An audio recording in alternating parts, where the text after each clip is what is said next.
Hello and welcome to the Navy Blue Corner. I'm Ian, joined as always by my good mate Lockie, and Carlton are through to a preliminary final, and that is a phrase that I think far too many times over the last 10 years I never thought I'd be able to say. And this game, man, I have spent almost every single day since Friday night trying to find the right words to describe it. I can't describe that. I can't describe the moment itself.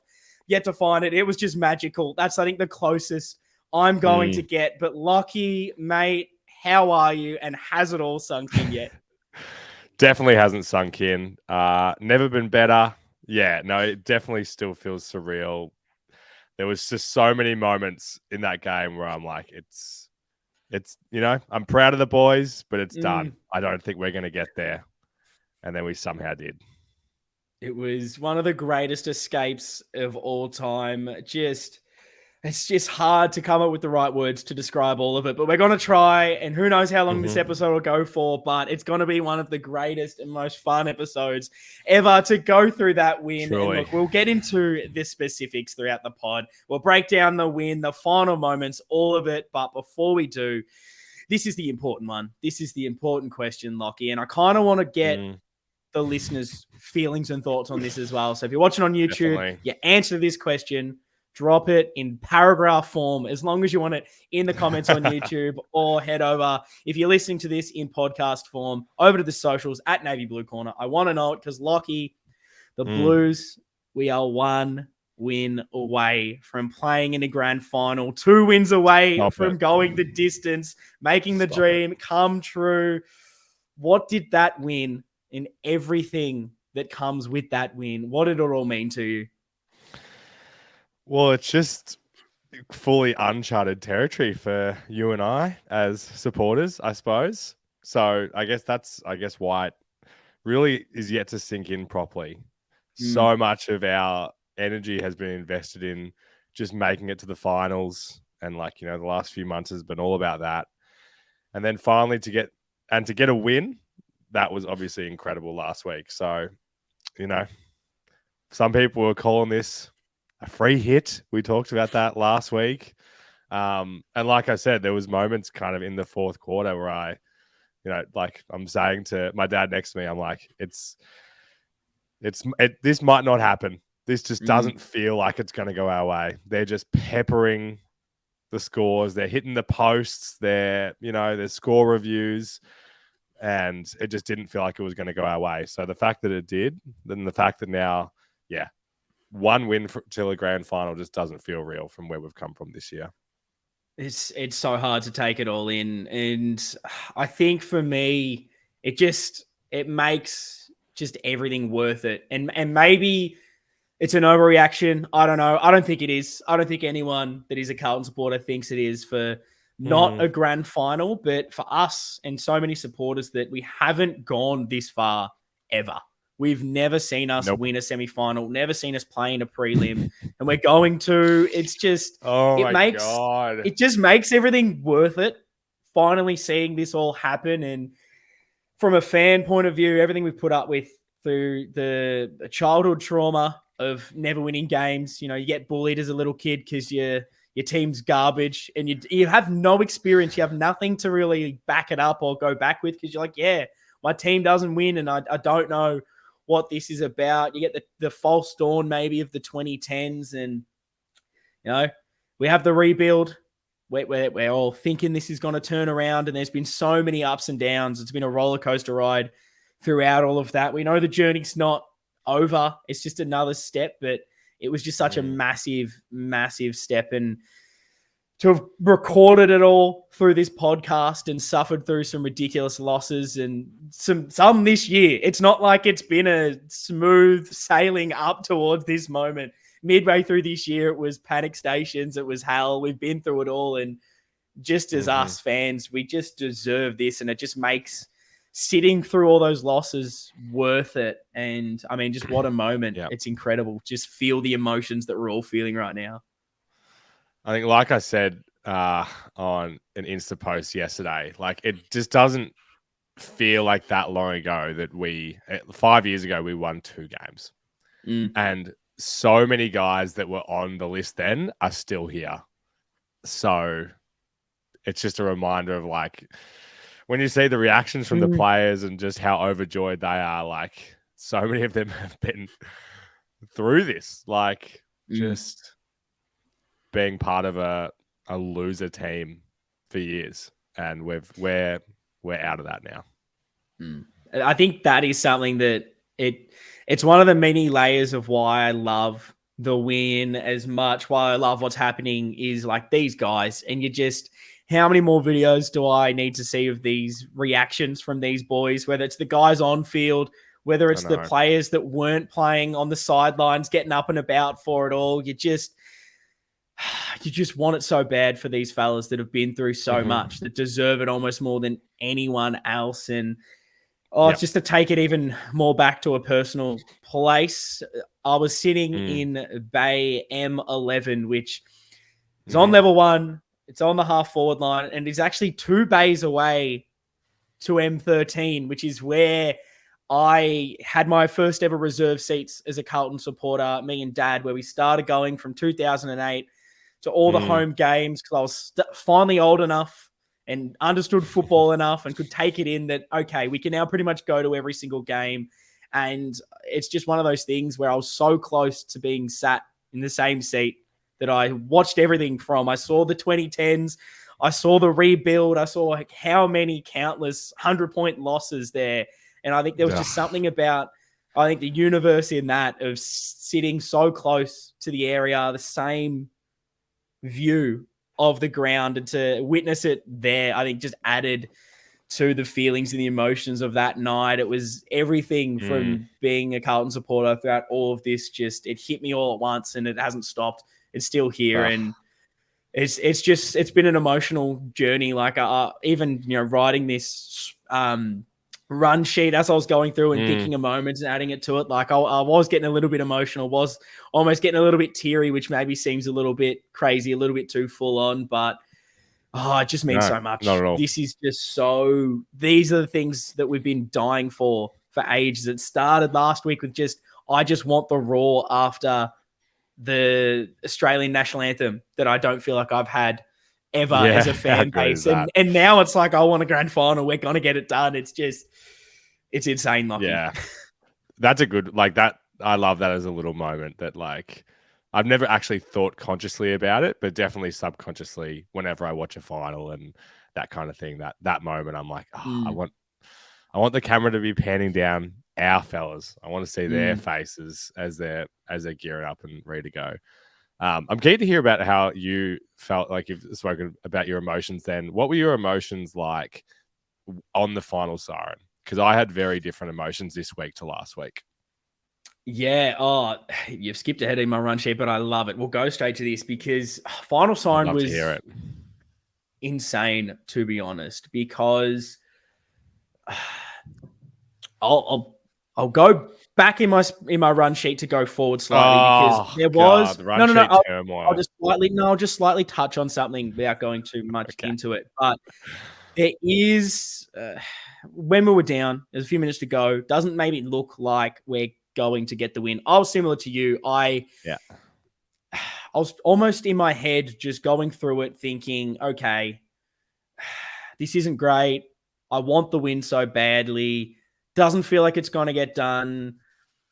I was sort of coming to terms with the fact that we may lose this game, because I wasn't sure I was ever getting to that place beforehand. It was, no, we're still in this. We can get it done. And there was obviously still a part of me that thought, we just need one chance. It just didn't feel like it. And I needed to get through that emotionally. And when that moment happens, the goal and then the siren, it was just, I don't know what the words are to describe it. I was just going batshit insane, and it was all coming out physically. I'm hugging people in front of me. I'm hugging people behind, people I've never met that I've just met on the night. We're going nuts, limbs flying everywhere.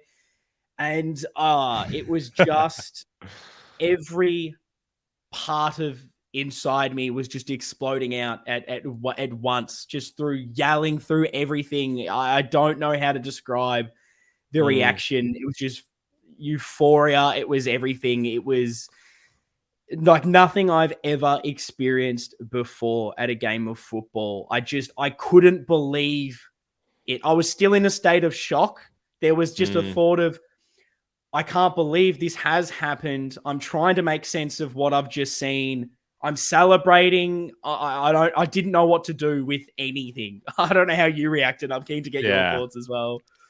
Was there a moment that you can remember where you knew that we had it? Like, I feel like there was a few different kind of signposts in the game. Oh, there definitely was. Like, obviously the goal goes through, and I had the time up. Ladies next to me at the time, guy behind me is listening on the radio. Everyone knows how long's left to go. There's a minute to go. So it definitely wasn't at that stage. And then no, Hollins has that chase down tackle. Like, as soon as Hunter got away, I was like, oh no, that's it. And then that chase down, I was like, oh, hang on. Oh, no. Ball goes back.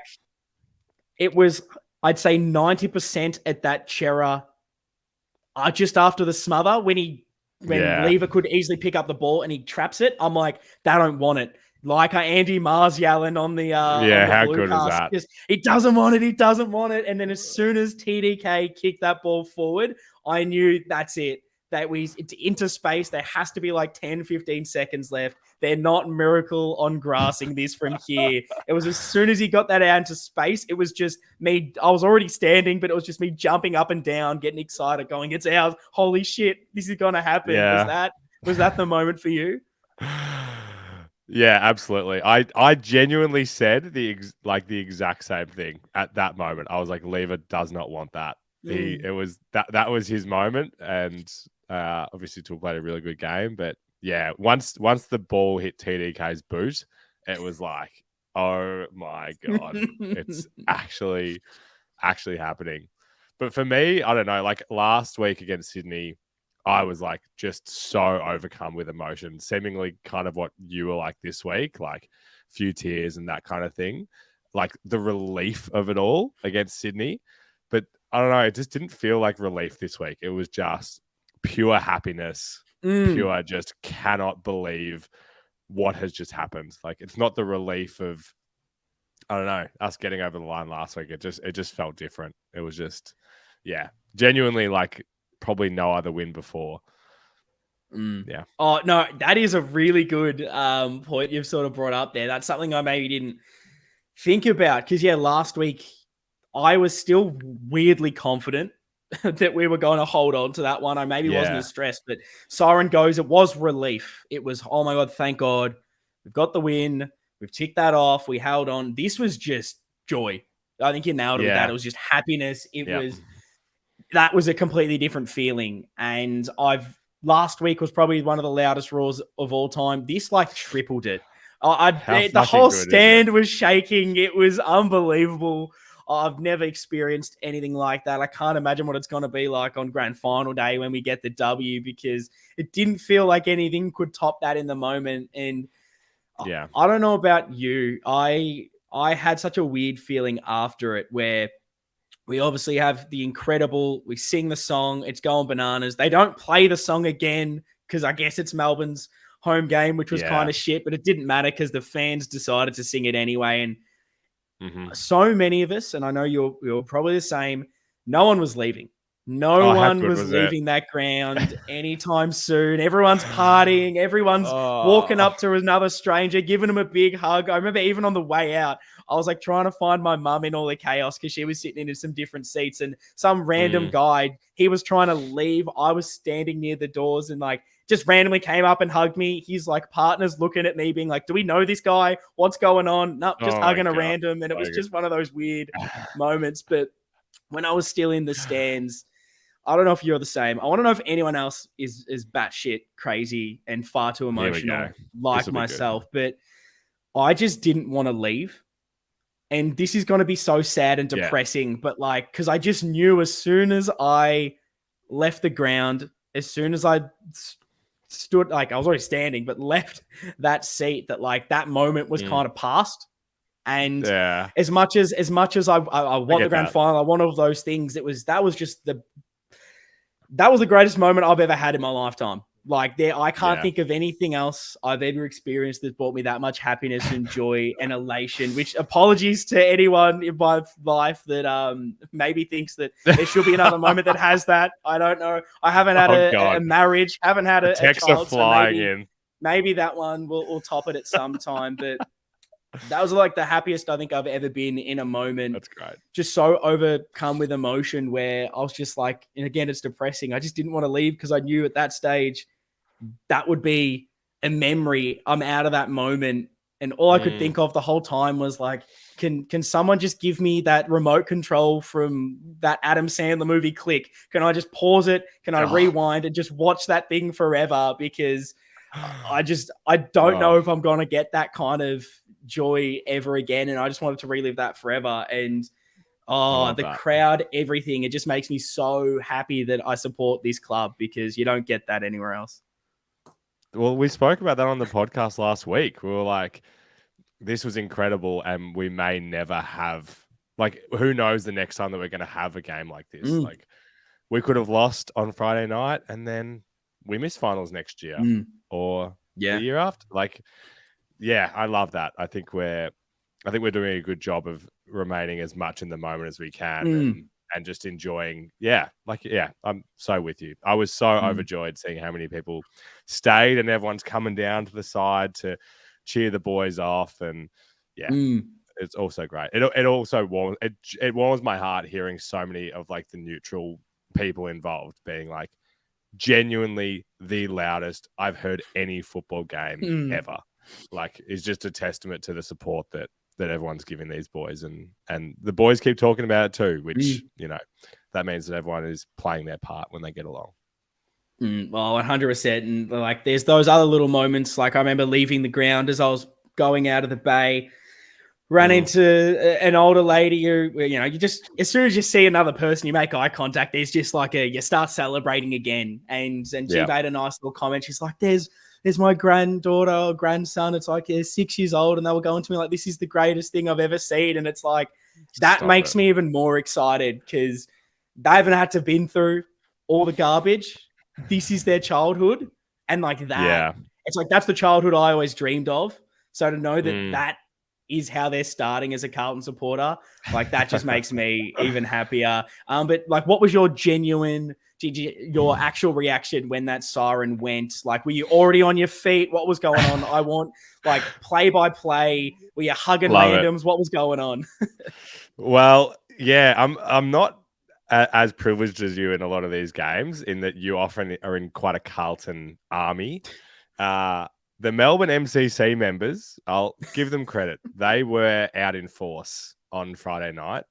Definitely more Melbourne people than Carlton, especially around us. So particularly Dad had a couple of painful Melbourne supporters sitting next to him and just mouthing off the whole time about the free kicks and how the AFL wants Carlton to win and all that, nonsense that I'm sure if you were sitting with me, you would have it would have been some choice words, maybe. you would have been, saying things under your breath, just very tight lips, very calm, all the above. I know how you get in those situations, so full nuffy. probably for the best. So yeah, it was kind of like I was keeping the lid on a bit, particularly in the last quarter. I was like, I was just like you kind of said, just mentally preparing myself a little bit that we don't get over the line and I have to deal with the entire crowd around me kind of going up and I'm going to have to listen to this bloody song. But yeah, when the siren went, straight on my feet, hugging Dad, jumping up and down for joy, had to pull the phone out to like capture just a couple seconds of it. Cause like you, I was like, I don't want to ever forget this feeling. Yeah. And then as soon as the siren went, I was like, we got to get closer to the ground. We got to get near the race. We got to give these boys the biggest send off that they've ever had. Oh, I absolutely love that. Yeah, I was fortunate to be in the Carlton, one of the many members bays, and last week stitched up completely because where I was last week for the Sydney game, it was like I'm on the end bay, near the end, and then Sydney supporters on my left. The one whole Sydney rest of bay. the Olympic stand is all Carlton supporters. And it's like, how there's like 4 of these bays in the whole MCG. How have I got next to Sydney? But this week I was sandwiched right in the middle. It was like I was in the middle of my bay. We were Carlton. To the left was Carlton. To the right was Carlton. Either side of that's Melbourne, but it didn't matter. I was surrounded by baggers, and I was very fortunate enough, again, that in the pocket, that was right where the play was. So as soon as Chera sort of made that tackle, we were all just up on our feet. Yeah, you see that in the replay. And we're already, like, we're up and we're just, like, starting to jump of excitement, just waiting for that siren to hit. And, like, you know, siren goes. I'm going ballistic, as I mentioned. And I'm dumb. So like, I don't have that thing in my brain that goes, like, get the phone out because you need to – you're still obviously enjoying the moment, but you need something to capture just this. Sure. Whether it's one photo, whether it's a 2-second video, whatever it is. I never think of that, and I regret it so much after the fact. So I'm so happy that literally, like, as soon as I've hugged everyone in 100-meter vicinity of myself, had to make sure, go through each row. Have I missed anyone? Exactly. If you had a hug, good. We're all happy, all good. As soon as that happens, like, sister gets the phone out, and like my dad, obviously massive Carlton supporter, got me into all this. He lives in WA. He was at the WA Blues function, and like immediately we're FaceTiming him, and it's like there's no words. There's no words that are spoken. It's literally just like me, my sister, and my girlfriend just screaming and cheering on the phone. Dad and everyone there cheering for like a minute. Nothing else was said, and then it was like hung up. Beautiful. And then pretty much straight after that, like Liv's like, my girlfriend's like, take a photo. She's like, smile. I didn't know what to do. I had too much energy, so I'm just cheering. And there's a great photo Wipe your tears away of me literally just being like, come on. And she's like, that's not the smile I wanted with the ground behind you, but I guess that'll do. So it's just, it was one of the most insane moments. And I'm keen to hear every single person who's listening to this, what went through their heads. I want everyone's moments because like we get to share ours on this platform, but I want to know other people's as well. That's what makes it fun, is we share ours, we hear yours. So drop it in the comments, go to the socials at Navy Blue Corner. I want to know everything, but we've kind of tiptoed around it a little bit. You've said that, you know, Jesse Motlop gets that goal. And you're like, we're a sniff here. We are a sniff. We're only down by 3 points. But then pretty much after that, again, it felt like Melbourne kind of wrestled, controlled back. They have a few more chances. Oliver's long shot at goal that Max Gawn doing his best, Radagalia impersonation, keeping the ball in, spoiling it on the line. Pickett burns about 20 of his teammates because he's such a great human being. We love what he brings on the football field. Hits the post, sucked in your dog.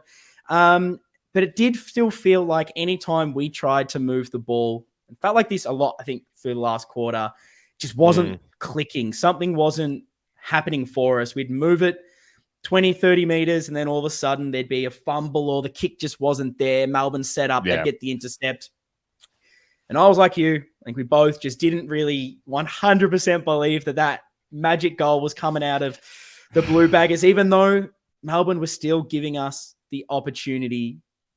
But we need to talk about the big moment, what it was like, Blake Acres' goal. We've talked about the reaction to everything else. Give me, firstly, before I hear your reaction, and I want to get a play-by-play throughout everything that's happened, rough estimate, how many times do you think you've rewatched that goal in the last couple of minutes of that game? Well, as we discussed before we hit record, I wish I hadn't seen it so many times with the Channel 7 commentary. I've definitely seen it in all the different forms of commentary that it comes with. At least a good 30 to 40 times, I'd say. What was your favorite? What was your favorite commentary, if you can nail it down to one? I think, it has to be Jared. Yeah, Jared, he... underrated, I guess. Nails the moment. The commentary space. Yeah, he does nail the moment, but there's some absolute pearlers out there. I mean, like all those moments that you listed just then where it felt like the game could be taken away. And when Lever took that intercept mark and Curnow, oh God, please stop almost giving away 50s. That almost felt like it. And then when, God, how good's Viney's right boot? Absolute every sinks time, the boot into please. it. It was like a real Zach Fisher right foot effort. And the Melbourne supporters, they don't like his right boot, I've heard. Yeah, that doesn't... Some great commentary there. Doesn't from Tommy surprise Morris. Me. Yeah, that was a real heartwarming listen, wasn't it? Getting to that one. So good. Dead silence for 2 minutes. It was great. I guess the main thing about the play that I remember so much was as soon as Akers kicks that ball, looking straight at Dad and saying he's missed it. Like the angle that we were on, it looked like the ball just absolutely shattered straight into the post. And so it was a good few, like 3 seconds before we were like, oh my God, okay, it's gone through. 4 Blues like standing around the square on their own. Could have taken 30 bloody seconds. Could have whatever.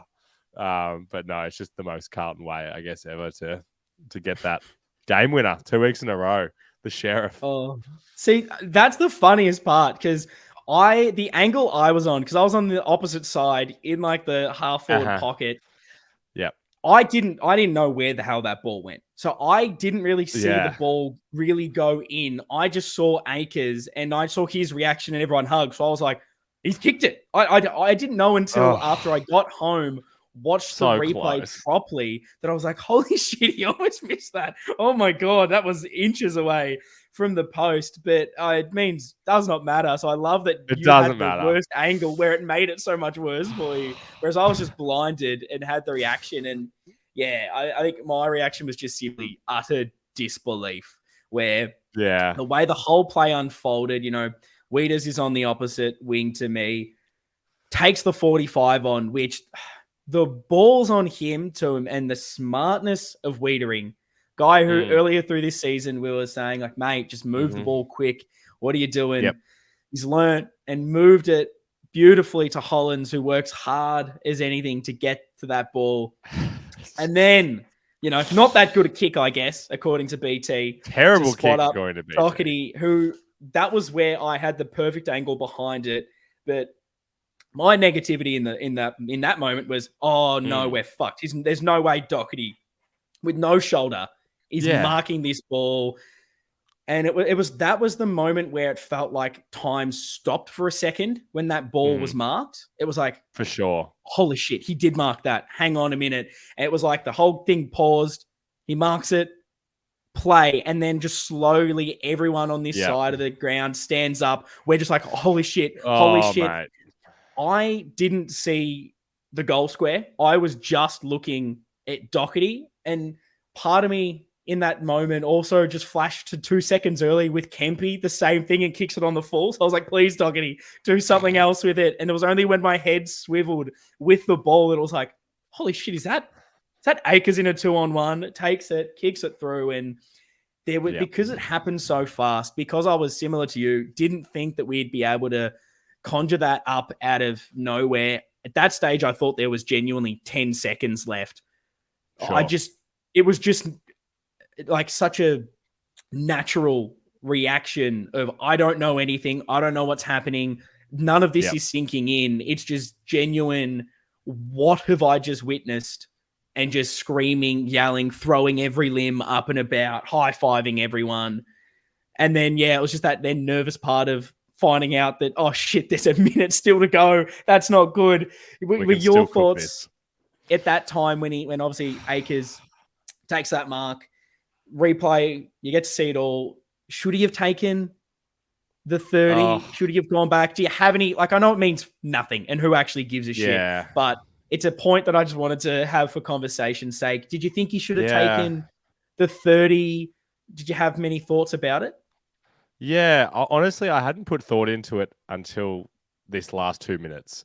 I've had a few people that I've spoken to in the last few days kind of mention that, like, oh, he should have gone back. And I'm just kind of like, no, come on, shut up. It's because I was still so in the moment, I guess. But I mean, of course, Of course. I think there's so many moments in this game where, and like we were saying this last week, every team gets swept up in the finals pressure and atmosphere and everything that's going on. And every game that we play, we're going to get better and better at handling these moments. And there's so many good things, so many points you can pick out where it's like, love, like the TDK kick into space. It was like, that was the right thing to do here. Like you made the right call there. But of course, Akers could have hit that post. A very different story. Yeah. Having that shot after the siren would have been obviously a lot of pressure from directly in front. So it's hard to put yourself in his shoes. But if you missed it, we'd all be talking about a very different narrative. Yeah. I think, maybe the smart thing is to go back, take the full 30 and worry about the clock. But I don't know. I don't necessarily subscribe to that. Maybe that is the smart option and what you should do. But I go towards the idea of you've just taken the mark. You need to be in front. You don't know how long's left. If you see an open goal, there's no pressure because you're literally in front of it. Just get the goal, get the lead, worry about it later. And the kick slightly veered left. Who gives a shit? He played on and he kicked a goal. It doesn't matter where the ball went. It went through the big sticks. He grabbed it and went, go. Let's get the lead. Let's finish the game. And I have nothing against that. I just... Your argument is somehow making me disagree even more. Really? I don't know. Yeah, because like we think about like how much we talked about Kerno in round 23 last year, where he could have, I guess, kicked that sealer against Collingwood, where he took the mark and he plays on and he misses, and we're like, why do you not just go back and relax? Like it just feels a bit like the ends kind of justifies, you know? Like I don't know. I get that, but I in my head I was like, I feel like the play there is just make sure you get the goal.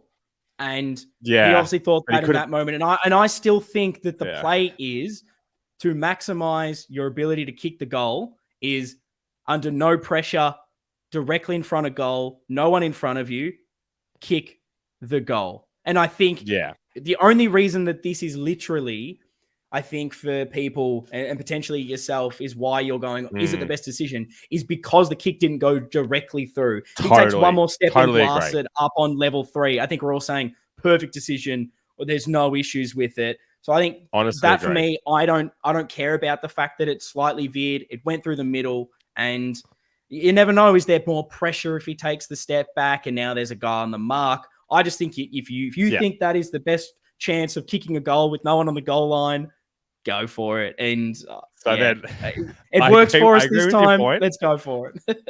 I agree with your point you made just then, but do not lie to me when I say if he did hit the post, would you be sitting here saying, I think he did the right thing by playing on? You would be standing here saying, I'm glad he didn't go back.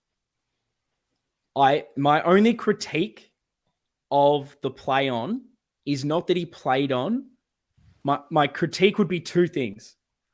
I think he should have kept running. Yes, agree. Because he still had players around him that could make the block. Or I can't remember who it was on his right, but I think someone was in front of him. He could have hand passed it over and they ran in. Obviously, there's maybe a little bit more. Are they even looking at you at that moment, expecting the handball? Do they fumble? Yeah. What do you do? But my only thing would have been maybe take like an extra step. But I still think he didn't miss it. It doesn't matter. And now Blake Acres, 2 weeks in a row. I hate bringing it up again, but old mate from Saints TV, Marshy, who took his only minute of fame to talk about they want to build a statue of Blake Acres. He has somehow manifested this himself from trying to give a dig to Big Blake, because I tell you what, we're going to be building as many statues as you bloody want. We're going to have to make one for each game because the man has that many big moments. It is just unbelievable. It's what we thought we were getting, was this guy that can stand up in finals with a bit of experience, to do it with the way his shoulder is, for Doc to do it with his shoulder. Every part about that was unreal. A young Ollie Hollands under pressure in the middle of the ground a few minutes after he's definitely panicked and played on when he shouldn't have and didn't take his time and kicked it into the man on the mark. Like, for him then to have that composure, and learn within a couple of minutes of game time. There's just so much to love about it. And that is now my favorite moment of all time at Carlton. And I'm sure it's going to be Yeah. many others now. Yeah. So true. So true. Can anything top this? It felt like last week could not be topped, and it's happened. And we'll do it again 5 days to this find week. out. But before we have next week, we're still going to be enjoying this. And so without thinking next week will be even better, which I'm sure it will be, categorically, I want a yes or no. Was this the best Carlton win that you've ever seen? And if not, what else is up there? Yeah, I think that's it. I don't think anything can top it. Like I said, it's such different emotion. It was such different emotion to me to last week. Yeah, I guess you gotta say that this tops it. I can't think of anything else. You? No, I agree. I think before this, it was like the Essendon final, because it was the first final I'd ever been to. We get the win. How good's that? Obviously, the Freo game I always talk about with Mark Murphy for having to be over there with family. It was just everything, all the build up in the week. That was such a special moment to be at. It always is for an interstate game. Last week is one of those other ones where it's like final. I'm finally there. Yeah. I understand football a lot more, everything that had happened. But yeah, this just went to another level. The crowd, the noise, the moment coming from behind to win. There's no better way to win by 1 point. The stress, the anxiety, all coming out at the final siren.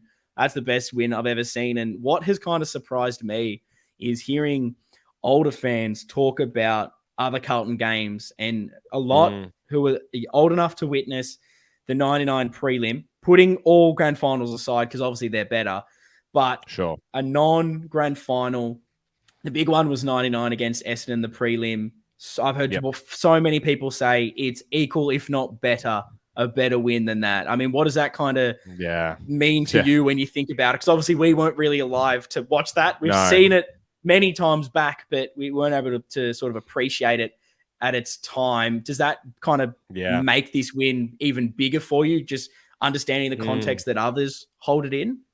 Definitely. Yeah, I think so. It'll be interesting. It'll be interesting to see how these two games go down and are remembered. I guess it will probably depend on how the season wraps up. Like obviously, 99 is one of the moments that is held in the highest regard of like Carlton in the last 30 years. So it'll be interesting to see how we do remember it. Because like we spoke about in like our finals preview, like the 2013 game, there's so many moments from that game that we remember and can quote and everything, because there's just so few of these like amazing moments for us to be able to remember. So it'll be interesting to see if that final goal kind of stands the test of time, which I think it will. I definitely hope so. So we've talked about a lot of positive Carlton stuff, as I really wanted to make sure that we got into that good stuff early. I do want to change tact a little bit here. We'll delve into Melbourne, talking a little bit about them. I'm keen to get your thoughts on this one, because there was a lot of build-up to this game, not really about Carlton at all. All it was in the media, all it was for Melbourne fans and the seemingly players, the club, everything was geared to Brayden Maynard, Brayshaw incident. How disgusting it was, how dirty it was. We don't want to see that in the game. What a dirty player. Disgusting. This guy will never play AFL football again. It was very sooky, very hyped up though. What did you kind of make then of, I guess, the dirty tactics and the way that it looked like Melbourne tried to play that game? And off that, what did you also make of Carlton's reaction and the way you think our players sort of handled it? I probably don't have the best answer to this, purely because I don't think I really got the magnitude of it during the game. It was only when I kind of watched the replay that I was like we were like, Dad and I were saying to each other, why is Cripps so fired up? Like, did something did he get hit? Did someone else get, like, there must be a reason. Like, he wouldn't just do this for no reason. But it kind of wasn't clear during the game. So I'm not sure about whether I'm interested to hear your answer in terms Hmm. of whether we could have done more to fly the flag. But obviously, yeah, it's not a good look when like there's obviously everybody knows that Akers Hmm. is not playing 100% fit, and then that shoulder is just copping hit after hit after hit. Not in the fairness of general play either. Hmm. Yeah, I'm keen to hear your thoughts because maybe you had a better feel on it Hmm. during the game. I think that there's always bit of grey area and something you always accept. You know, Definitely, we were joking definitely grey. in the build up talking about obviously Gorn's foot and being like Yeah, Kiddo needs to make sure he steps on that, and there's always a line to that. And there's a line to knowing, you know, Doc's got his shoulder, Akers has got his shoulder collarbone, and trying to exploit that. Make sure that, look, if we can in a fair enough way hurt him to make sure he can't play, gives us the win. And I think that there's always elements of that you agree with. I think that yep, there were times definitely that was sort of taken over the line, particularly Neil Bullen. I yeah. didn't That's the one expect to that see it sticks from out. him in particular, where literally Akers is on the ground. He starts genuinely pushing and pressing down on Akers' arm. You're like, Yeah, that almost deserves weeks. Like, you see, it yep, brings back to mind of like the Chris Judd chicken wing kind of tackle. It's like, your only thing you're trying to do there is actually injure someone. I think that yep, shit needs to be out of the game. That just is a really bad look. Loved Cripper immediately being like, no, get off my boy.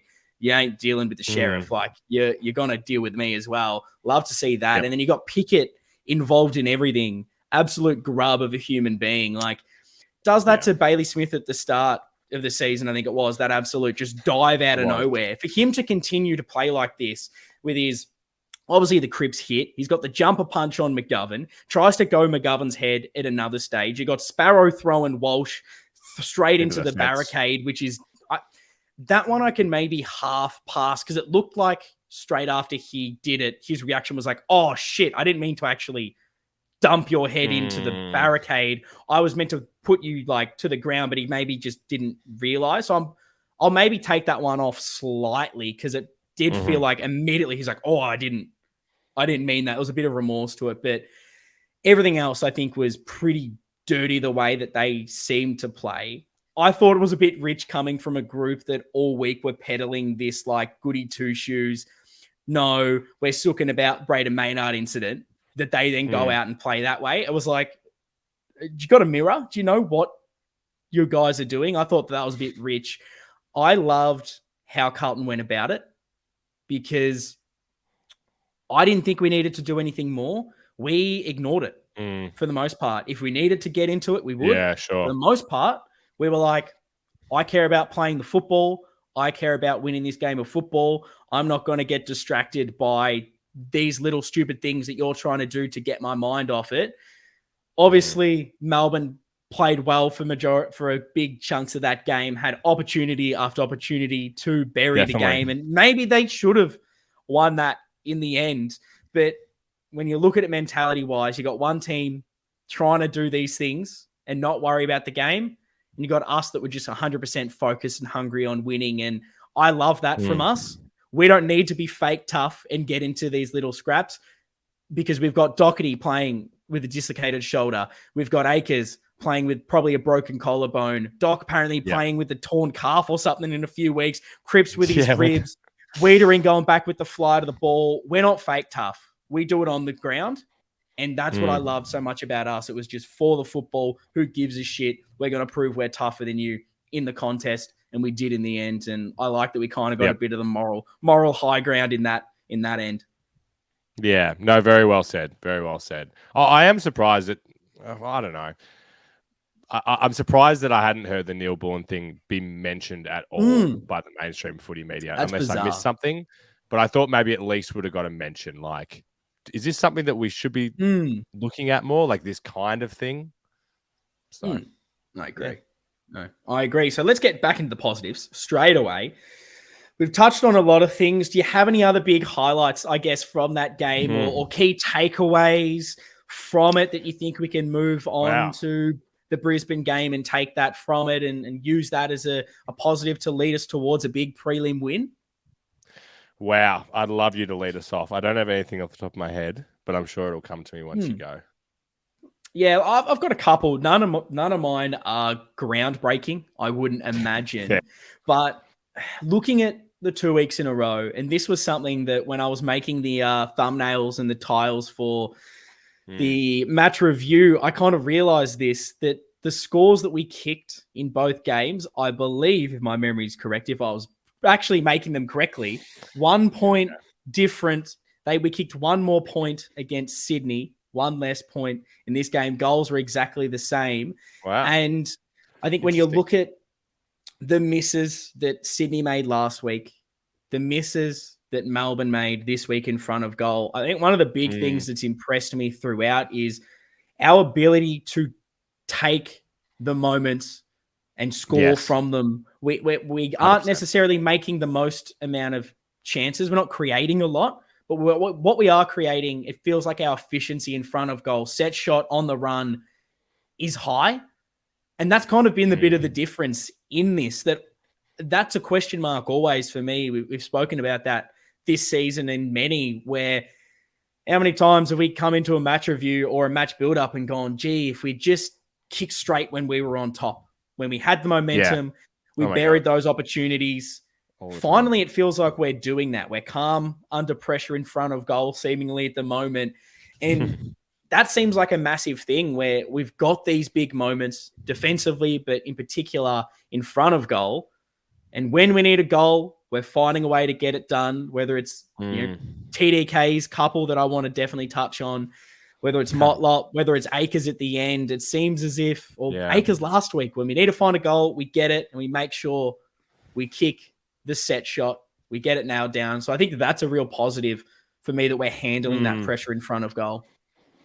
Yeah, I agree with the sentiment of that. And yeah, I think it definitely goes the other way as well. Like, everyone is very quick to talk about, like, I guess all of Melbourne's chances. But you've got to mention that a lot of that is about the pressure and perceived pressure that we put on defensively as well. And that I guess it looks like we're standing up in those moments. Yeah, I mean, not to the slight little negative point in there, but I think one of the things that can definitely be improved on is still like the you listed some good guys there who definitely can put goals on the board, but you're definitely not going to count on them, I guess, every week to be able to score. It'll be great to have Harry back, and it's just insane again to get a win with one goal from Charlie, who made it such a good job on. So that's a positive, I guess, that those guys can come in and kick more goals. So it'd be good to have more avenues to goal. We've kicked 11 goals 3 weeks in a row. That's big. But yeah, you're right. You're right. We definitely took our chances and they didn't. And it feels like the narrative for us forever has been, we could have won that game if we just took our chances. And now it feels like we're doing it.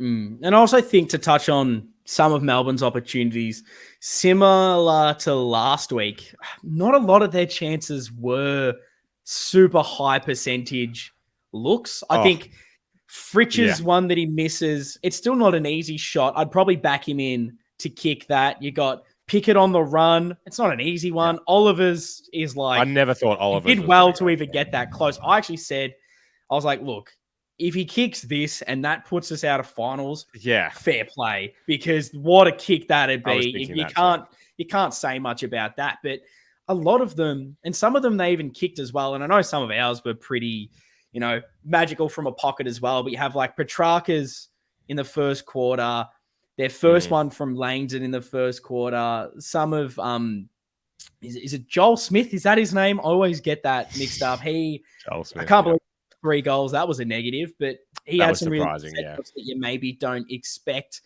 So it wasn't as if a lot of their opportunities were like directly in front, 10 meters out. They were some tough shots. Yeah. They didn't take them. They couldn't handle the pressure. We did. And I think, that is a positive. What were some of your key takeaways now that I've given you some time to think about it, or some individual plays or players that you'd love to talk about? I think one thing that sticks out, and you may need to help remind me about the specifics, or I might be good, but often it feels like other teams get a jump on us coming out of breaks, which we did to them. I know Walsh kicked that one in the first minute of the fourth quarter, and I think Owies might have been not long after. And then Kennedy's goal out of halftime as well. Like this was goals that just came right at the change of breaks, which I think is a big thing for setting up momentum for those terms.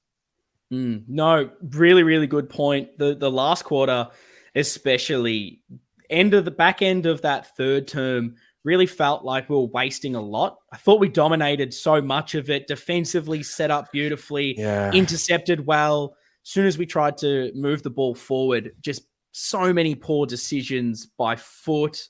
The skills weren't there. Like we kept making poor turnovers when it felt like we we're finally getting a nice run ahead and getting some momentum.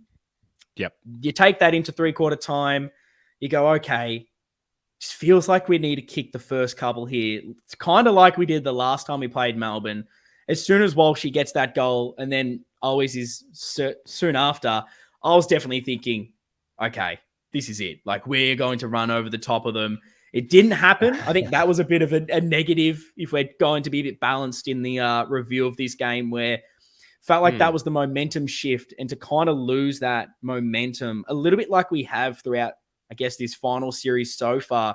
We've looked really good in patches, but we maybe haven't sustained that for long enough. And whether that's been making sure we get the lead or whatever that is. And I know it's tough. Finals footy is tough. It's contested. They're playing some good teams. Maybe they just don't allow you to have that. But when you look at maybe some other games that are played, you're thinking, I just wish we could get 30 points up and just be able to hold that. But the ability, I think, like you mentioned, to just come out from the break, get that little bit of a jump, it allows you to have a bit of a momentum slip because you've made sure you've got it on the scoreboard. I think that was a massive thing. Yep. Yeah. 100%. 100%. Particularly because they had the jump on us at the start too. Yes. Were you calm 3 goals down to start? Because I was. I wouldn't say I was 100% calm. It's strange again. I spoke about this before the Sydney game in that I was dead calm. I was still pretty calm in this one. I was a bit more nervous because we drove in and then it was like we're struggling to find a car park, and where we were was then hard to get out of to get somewhere else. And I just don't like not being settled. As soon as I'm settled, I'm fine. And so that was a little bit stressed of like, where are we going? How are we getting there? What time am I going to be at a certain spot? God. I hate that uncertainty. No issues in the end. Got it all sorted. But I was calm to an extent where I didn't feel like the goals they were kicking were through dominance.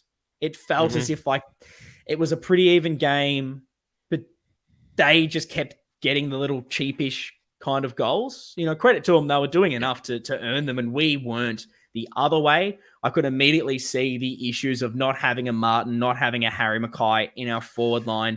Looked like we struggled, continued to do that, I guess, for a lot of the game, particularly with May and Lever in the air. We'd never really truly dealt with that and getting the ball to Charlie. Agreed. But I did also still have that feeling of like, well, we just need a spark. Like, we just need one.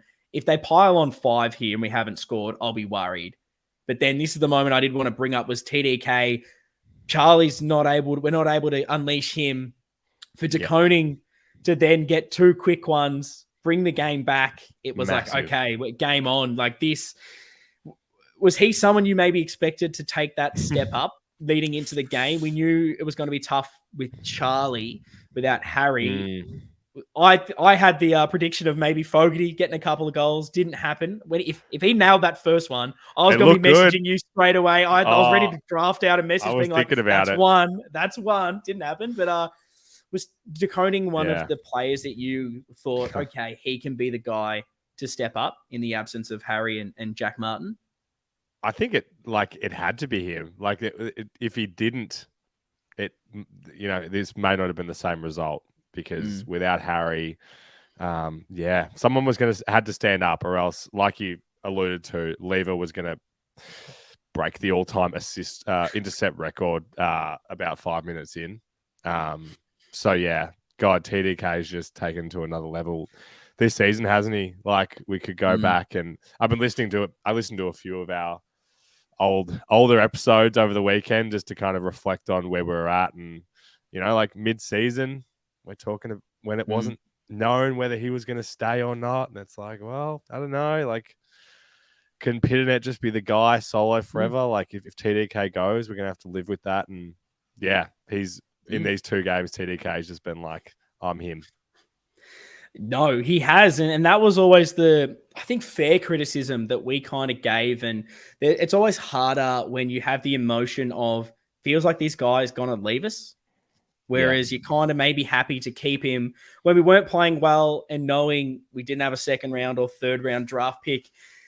And so if we needed to make wholesale list changes, we had no currency. I know I was definitely of the mind of, well, if he's someone you can cash in and you need to make other moves, then I guess I can be fine with him leaving because, and the criticism was, could you name me like a DeConing game where this guy genuinely was unbelievable and showed you all the signs? We've seen a couple of marks here and there. We've seen a couple of little games where he's done it in patches.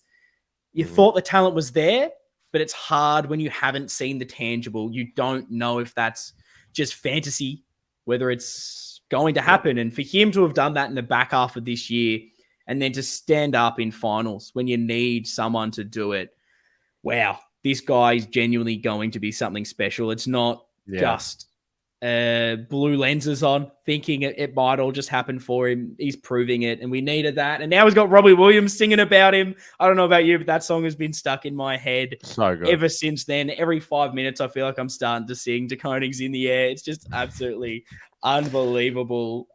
Just something special. I love what DeConing's bringing. Yeah, and I guess as well, we were sold the idea that he was going to be this forward that rucks as well, and we were like, show us the forward. We haven't seen the forward, so keep doing it, big fella. If we can be getting consistent goals from him, Charlie, and Harry, then that's going to take us a long way. Did from where you were sitting, did that first Charlie point look like it was going through? Because I definitely cheered for about 4 seconds as soon as the ball hit the boot. I was like, there's no way this isn't going through. It always looked a little fading to the other side. I got half excited when he turned and the ball came off the boot. And then I was like, I was sort of right. It was one of those ones where like I'm riding it as well, sort of leading back with it. So I didn't get too excited, unfortunately. But part of me was like, if we hit that, what a start. That would have been magical. Didn't happen, but didn't need it. The thing that what went through my head straight away was last year in his like the game against Richmond, kind of like first proper game back new season. He didn't kick a goal. And it was like, oh, okay. And then the next week he kicks a goal in the first 10 seconds. He kicks 5 or 6 or whatever it was. And so it was like, he was a bit down last week. And this would have been that like, oh no, he's going to do it again. It's going to be a Charlie game. But we didn't need it. And we didn't need Fogs 2 either. Sorry, Ian. Who needs him? It wasn't a great prediction, but what else did you like from this game? Any other key takeaways, things you think you can build on, or just other fun stuff you want to talk about? Oh my gosh, Ian. There's so many things. You go again. My mind is scattered. I'm all over the place thinking about this. I'll jump straight to speaking of predictions. I don't know what's going on. This is so off-brand. That's a good moment. For me. Can't believe it. Because this what do you want to see segment we have in the build-up show, it's often, I think rarely has it ever come true. There was big moments this year, where we were tacking on the previous week's what do you want to see? Because we're like, well, I didn't see it last week. I just need to see it. And once I've seen it, tick it off, we'll move on to the next one. I can't believe that 2 weeks in a row I've come up with, I want X player to kick a goal.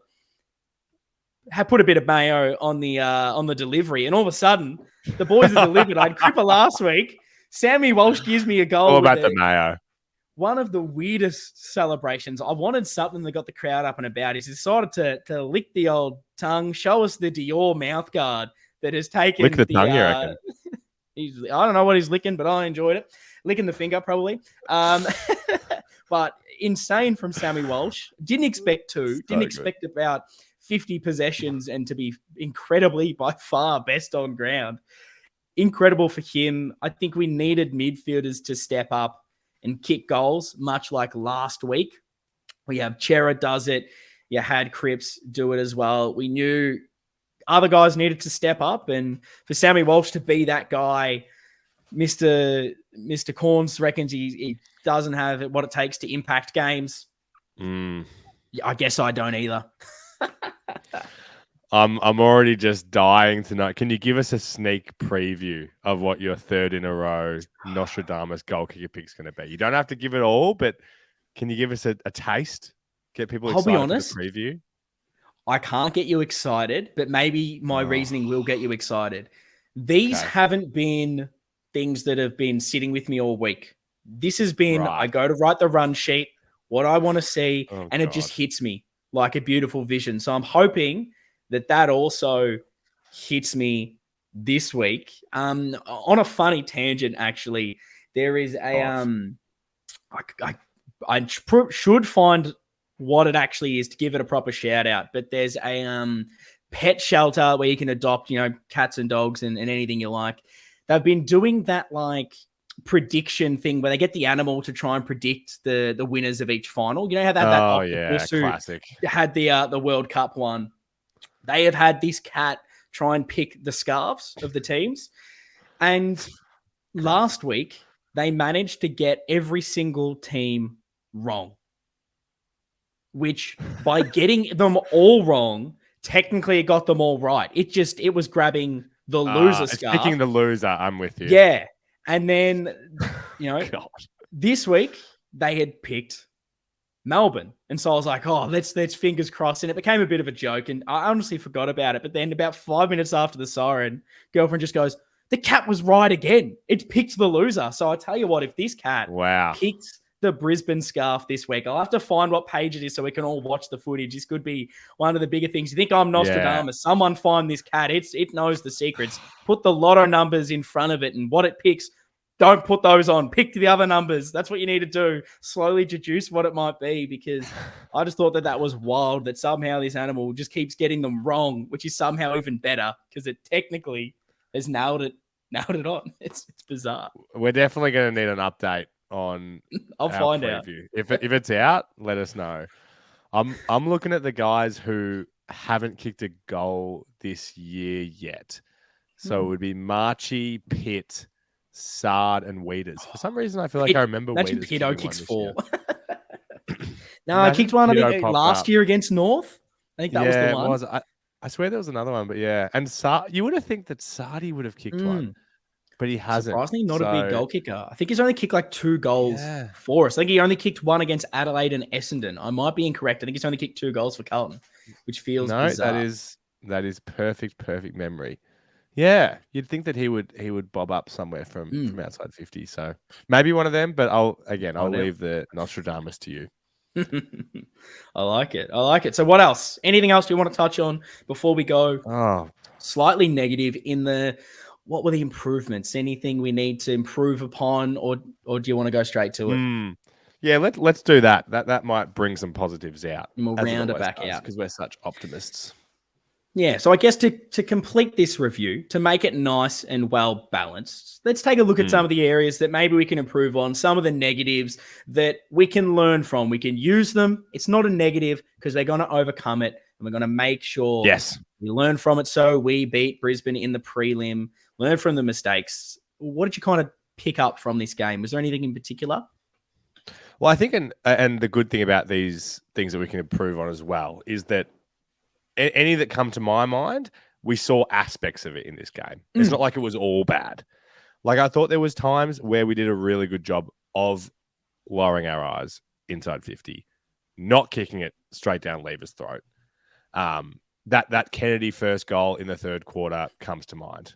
Like, don't know how he's done such a massive turnaround of this, but it feels like pretty much the whole last 12 weeks, Cripper, if he's gone inside 50, he's not just putting on the foot. An extra half a second. Oh, look at that. We've got a leading player.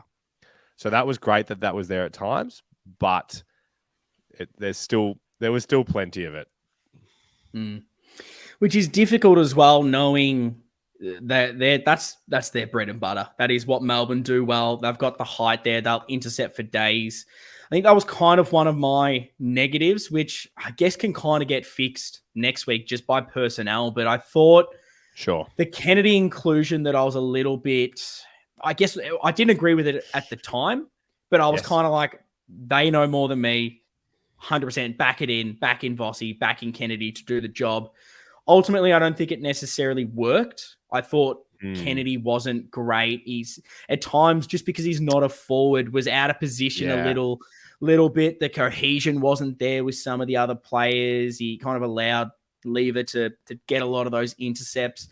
I still appreciate that they tried it. It was probably the best thing we kind of could have done in the end. We didn't really have anyone else. If the idea was to try to negate their talls, it was really the best option we had. I didn't love it, but I think on top of that, we probably didn't sometimes move the ball inside 50 best to also fix that issue and overcome it. It was kind of like, well, if you're bombing it in high all the time, it's kind of not going to be in our favor. At what stage is it almost better to just grub a kick it along the ground and try and beat them below the knees, where maybe we might be a little bit better with a lot more of our smalls?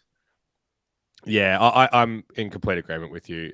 Particularly when I was watching the game live at the ground, I was like, oh, like, what impact is Kennedy having in some of these moments? And then when I look at the replay, I'm like, oh, how did Lever take that mark? Where's Kennedy? And I'm like, oh, Kennedy had led into space, and we just didn't kick it to him. So it's like, it's an all round effort here. But like, Kennedy's such a funny one. Like, I want him to be in this team. Like, I think he's good enough, and I want him to be in this 22, but I don't think it can be in this role again. Yeah, no, I definitely agree. It's going to be interesting to see what they do, because it feels like we're healthy again with Harry, with Jack Martin coming back in. Feels like things are sort of really poised well for us. I think the only other real negative I had that we've kind of touched on was really just we'd done so much good work. I think defensively, I loved the commitment throughout the whole game. There were so many stages, particularly late, where it was like all or nothing. You could tell how much these boys were doing everything within their power to make sure Melbourne didn't get the ball and didn't kick a goal. And it's just frustrating, I think, that when we were getting intercepts, when we were getting 50-meter penalties to our advantage, just that decision-making, just that skill execution let us down a few times and kind of put us under unnecessary pressure when it felt like we had worked so hard to absorb that pressure, get it back, control things. Sort of just gave it away a little bit too much. But it's kind of something that we've just got to learn. We're so inexperienced in finals. And we seem to be improving little things. At times we're clean, at times we're not. I think that's just something we're going to get better at. The fact, to turn it into a positive, the fact that we haven't fully clicked, we haven't fully 100% learned to deal with maybe the pressure and the heightened everything that is finals football is exciting, because there's elements of it. But once it clicks for these boys, I think it's going to. And this is the best experience, and to be winning with it, it's the best way to learn. I absolutely love that. Maybe you'll disagree with me. Pull me up if you do. Like, I think pretty much all of our guys on the weekend had a moment or two where it was like, you could see that, whatever it was, not being clean, a fumble, a mistake, or whatever.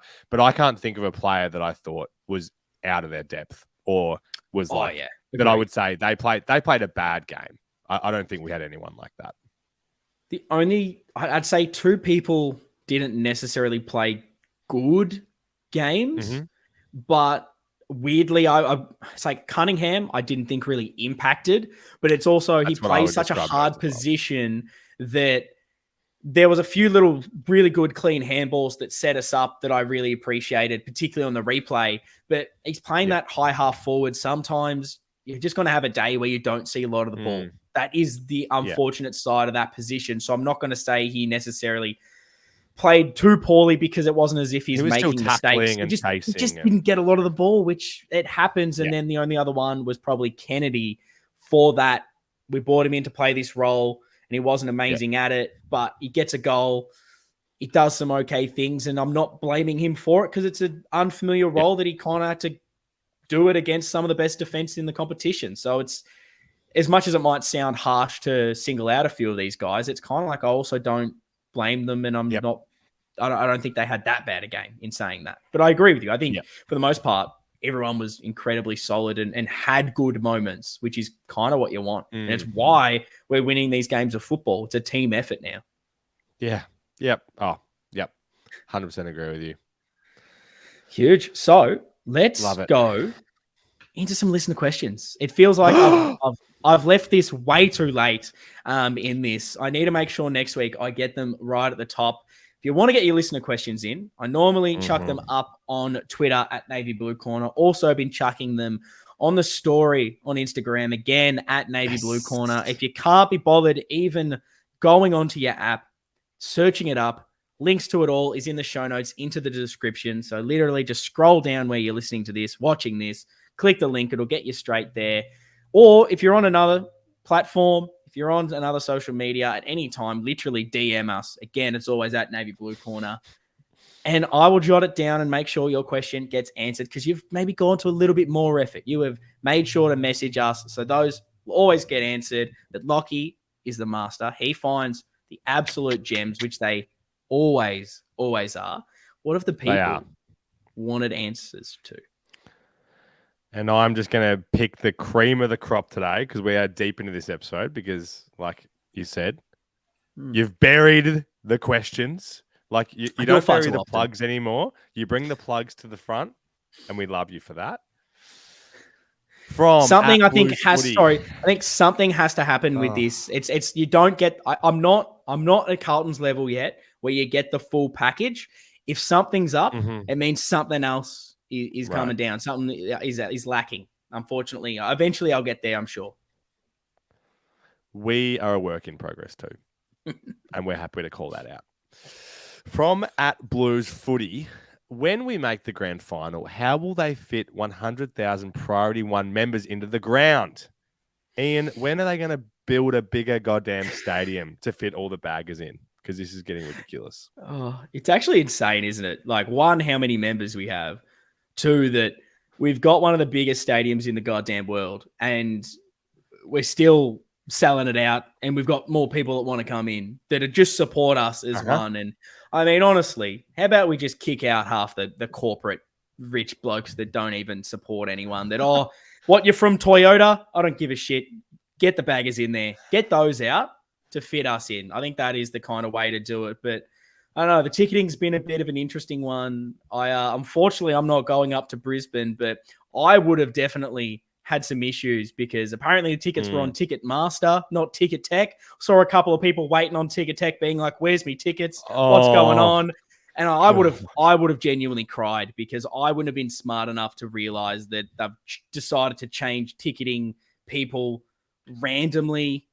That baffles the mind, but they'll find a way. Worst case, I don't know. Baggers we find tickets. I'm sure we'll take the corporate ones somehow. All of a sudden, some bagger has decided to take over Toyota just so we can get into the game. There's ways I reckon we'll manage to get it done. Start working, handing out the pies down the aisle. That's the way to do it. Who gives a shit? What, are you going to fire me? Who cares? I'm at the ground. To that point, I need you to help minimize some fears here from Tom V. They ask, is this real? Are we actually in a prelim, and am I really going to Brisbane? Is Tom dreaming, Ian? I hope he's not, because I actually asked that question about 10 minutes after the game ended. It was obviously a bit of tongue-in-cheek, but there was a part of me that deep down was thinking like, shit, this better not actually be a dream. I asked him, like, is this real? Someone genuinely me. Is this happening? I need to just make sure. Even the next morning, I did the old, like, is it Saturday? And did we just win by a point? Because I swear to God, if it didn't happen, I would have been in tears. Even though I was in tears, but the tears wouldn't have been for joy. So yes, it is real. The Baggers are the best team in the bloody competition. And we're going to win a prelim against the Lions because you're going to be there, mate. And you're going to cheer them on. I love that. There you go, Tommy. I feel like this might be a burner of someone that you know. They ask, how many strangers did you hug and high five on Friday night? What would the over under be? What would it be roughly? Well, maybe this is someone that was there, and so they're aware of Yeah. how many people. I would I want to know, say, was it just me that got a high five, or is Ian high fiving everybody? is he high fiving Was everyone? I Do special? these mean nothing? This man Yeah. will high five and hug anyone. I thought it meant something. It does not. The thing is, apart from that stranger that almost tackled me leaving the stadium, everyone was someone I spoke to during the Right. game. So while it was a stranger, we felt a bond through that moment. But I would say it was on the day, people I'd met on the day, upwards of 6 or 7. Definitely. We're getting to Fantastic. double figures there on the 10s. There's just no such thing as strangers in the Carlton family. I No. would have thought we're And that's all we're all friends.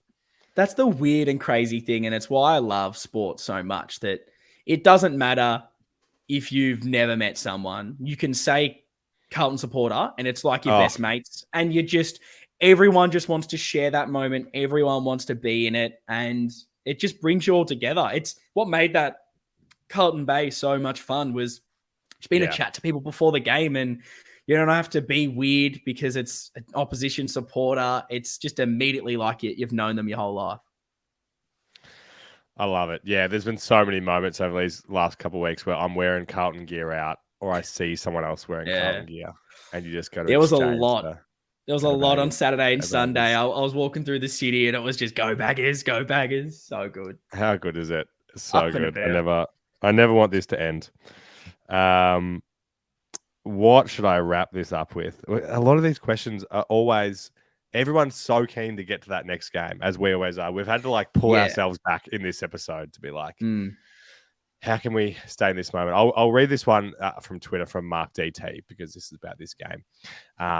And a man that deserves a shout out, your man. So from Mark DT, is Lockie Fogarty, coming from the wilderness and earning a new contract, the embodiment of our season turnaround? Selecting players to do a job and play a role first and foremost. That's a pretty good summary, I'd say. I love that take so much. I genuinely don't know what else I can kind of add to it. Really so happy for Fogarty, for him to get that contract, well deserved. And yeah, you nail it. That is such a big reason of why we are playing such good footy, because everyone's buying in. And the worry into this game was, how are we going to do it without Harry? How do you do it without Jack Martin? And other guys step up. Other guys find a way to get things done. Cottrell last week, Akers again this week. Motlop, we haven't touched on enough. He was someone I wanted to mention in his couple of goals. Just lifts the crowd. And the last positive I kind of want to really touch on is just that how much these players seem to get it now. And it's not to say that they maybe didn't beforehand, but I don't know if you kind of took any of this up, but it was like Motlop kicks his goals and immediately turns to the crowd, gets us up and about. Cripper's done it. Everyone seems to really be trying to lift us up. And when the players, they've got the little footies that they sign and hand out at the end of the game, when they were coming over to our wing, Motlop again is one of those guys that, we're all clapping, we're all up and about, and he's still going, no, bigger. Come on, let's cheer us. Let's get up and about. He wants to be involved. You see him down Lygon Street after the game. These guys have embraced this. And I think that adds to just why it's so special. There just feels such a good bond between club, supporters, fans, players, everything. It's just, there's no better thing to be doing right now than supporting the Baggers. Yeah, I tell you what, there's so many friends, acquaintances that I've known over the years that I've found out in the last couple of weeks, Carlton supporters. And I'm like, oh, okay. Didn't realize you were a Carlton supporter. You've never mentioned that. I've known you for 10 years. So everyone's getting on the bandwagon. It's good. And why not? You'd be an idiot. You'd be an idiot not to. Last thing we need to do is votes, Lockie. We need 3, 2, 1 for the votes. If you're watching this on YouTube, I want your votes too, because this was tough. Please. I found the 3 and the 2 easy. The 1 could have gone to about 1,000 people. And I need to make sure I'm jotting all these down, because we also have a medal to give out after the grand final, because we're going to need what's that medal called, Ian? As well. It is the Navy Blue Corner medal, I guess. We don't have a great name. Again, every time we throw this out to the listeners. Maybe. And it feels harsh for me because I can't come up with anything. So I don't begrudge anyone else for not being able to come up with an absolute perler of a name. It's not like I've even got a suggestion. It's not like one's been shit or anything like that. It's just that Mm. it's very difficult to come up with one. But I'm excited to see the votes. Did you have a bit of inspiration there where you've come up with a ripper name? I was just going to say, perhaps we need like a comically long name. Like we just need to acknowledge that we're never going to get a good name for this thing. So it's the navy blue corner, something. Yeah, there's something in that. So we'll workshop that in the next few days. Yeah. Before we need a name for it before we crown the winner. But agree. give me yours first, because it always scares me when you say that votes are going to be easy, and then I'm like, oh fuck, I'm going to have forgotten someone. Okay. Well, I'm going to start at my 3 because I feel like it's harder to name as I go lower. 3 was Sam Walsh, unbelievable. Yes. I don't need to say anything else. Man was in so goddamn good. A man possessed. 2 I gave to Jacob Wiedering. Thought he was exceptional down back, intercepted everything, set up so much for us. And then obviously there's the big moment of him starting that play by looking inboard, taking the risk when we needed it. And I just thought he, for as much as, I think there was a listener question as well saying just give Wiedering some love, because everyone was giving it to Stephen May, and I just think, Wiedering was exceptional. The one was tough. I felt like this could be Cripps. It could maybe be Doherty for what he was able to just get through the game. Does Motlop deserve something? I thought Newman was great. McGovern, I could literally name the whole team, but I've given it to Robbie Williams, favorite man. Yeah. Because when we needed someone to stand up early before Melbourne just finished the game, DeConing kicks 2 quick ones, steps up, and that toe poke late, I thought he was enormous for us. And one that doesn't maybe get the plaudits was the chase down just before that allowed the Chera smother. Some great efforts from everyone there. Those are my 3, 2, and 1. Lockie, what are yours? That's good. We're pretty similar. I also had Blakers on my stiff list just because every time he did something, I was like, you shouldn't have been able to do that with how in pain you clearly are. I had Walshy 3 as well. Pretty much perfect game. I also had Robbie Williams with the 1 because, yes, definitely thought he was in our 3 best. Like he was doing everything as well. Yeah. I had to give 2 to Cripper though, because we wanted him to lift after last week, and he just does all the things, tough as nails. I don't know how he gets tackled and gets spun around twice and still shoots out a 10-meter handball to someone out wide. And he's making good decisions by foot, and he's standing up for all the boys when they're getting beaten around too. So we love our skip. I love it. He doesn't need to be that guy that runs 80 meters, doesn't take a bounce and nails one from 50. He doesn't need to do the spectacular. We just need him to be that contested beast, to fly the flag, does it in spades. Actually, one last question. I'll bury this because it's not that important. Keen to get your hot take on it. Because everyone... This will be good. The big talking point that I've seen out of this from all the Nuffy supporters that seem to be very opinionated on it, Wiedering and Cripps apparently concussed, and unhappy that the AFL's ticked off on it, saying that, conspiracy, of course, Carlton, they're paying to make sure these players get through, and of course the AFL's ticked off on it. They want Carlton to win, all that nonsense. Did you have much of a thought on the conspiracy that the AFL are making sure that, well, of course, Carlton would have wanted those players on the ground at that time? Yeah. Well, we know that's not a conspiracy. We know that's true, and that's all confirmed. I mean, the Cripps one, I don't know. I don't know enough about the actual protocols and that kind of thing, really. But he didn't show any signs of being concussed to me. Like Wiedering, I can understand how someone's like, maybe he looks like he's concussed, but also I trust that they did the right thing.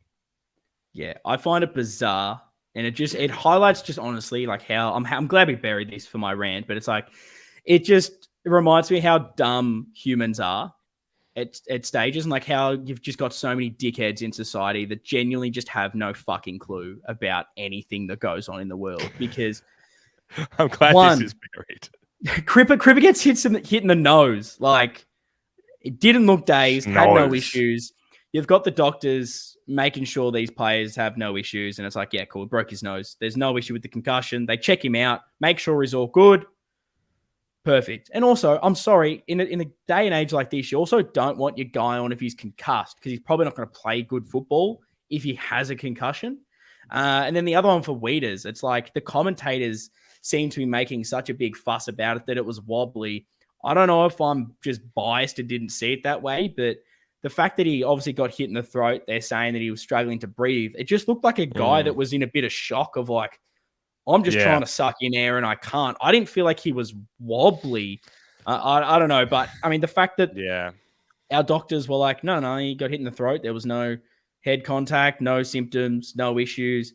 There was a bit of fuss made after the game. So they just decided to, even though ticked all the boxes, there was no need to assess him. We decided to assess Weeders anyway, just to be 100% sure, because people seem to be making such a fuss, which I kind of wish they didn't, because now people are going, well, you made a fuss about it. So that's the big reason why you should have done it beforehand. You still tested him after, but I don't think it matters. I just think people are idiots. I thought it was a bit funny that people are so salty and sooky again about something to do with Carlton. It means we're a big club. I love to see there's it. always got to be something.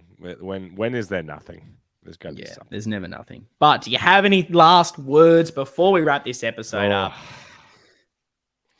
I think it's always good when we're doing a review and a preview because apologies. I feel like now I can kind of put a stamp on this game and finally start thinking about the prelim because it hasn't felt real, I think, until we've had this chat. So now I can finally think that, yes, we are in the final 4 teams left, which we definitely didn't think we'd be saying. It's insane to think about 1 win away from a grand final, 2 from the ultimate glory. And what a way to do it. Best game of football Lockie and I have ever seen. One of the greatest moments. Crowd was huge. Keen to hear everyone that's listened to this, their thoughts on everything we've covered, their thoughts on the game, their reaction to the final siren, and that wonderful Blake Acres goal. Chuck it in the comments here on YouTube. Chuck us a subscribe. Chuck us a like. All that fun stuff. Head over to socials and make sure you chuck us a follow so you never miss anything. Follow where you're listening to this. At Navy Blue Corners, the socials. There's your plug, Lockie. We'll be back for a match build-up. Carlton versus Brisbane preliminary final. That just sounds so good to say, and I'm going to keep saying it. The Blues are in a prelim. Up the butt. Bloody baggers. See you guys next time.